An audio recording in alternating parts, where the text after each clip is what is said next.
kyamateeka 28 agamba onoweebwanga omukisa mu kibuga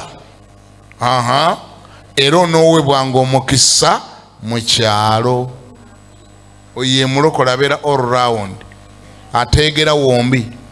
Mu kibuga abaayo n'ebintu nga bivaamu ssente ate ne mu kyalo ng'alinayo faamu oba ekibira kya kalittunsi oba embuzi ze oba ente ze oba ebitooke bye oba kasooli we yonna ateegerayo kuba yonna baamuteerayo omukisa.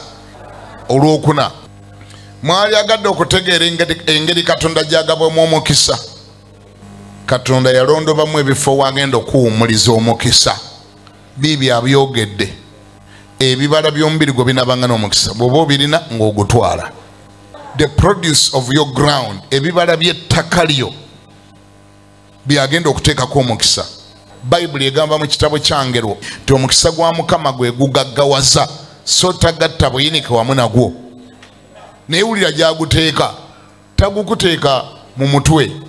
Bw'oba yagala the manifestation of a blessing, wateekwa okubaawo by'oteekako omukono gwo by'okola.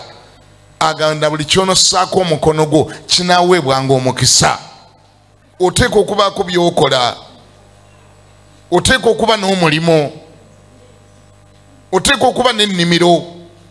Oteekwa okuba n'ezzadde ly'embuzi zo n'ezzadde ly'ente zo n'ebibala by'ettaka lyo. Konteyina y'omukisa ekyasinza okubeera effective byebyo by'okola omulimo gwo. Katonda wayagala okuteeka omukisa. Musongerewo olugalo omugambe nze Mukama ndi muweesi mpeesa kalaayi mpeesa sigiri mbajja ntebe nsiika kabalagala wenjagala ogunteere. Musongerewo olugalo weyagala aguteeke. Nkola nviiri mu saluuni yange musongere olugalo aguteekewo.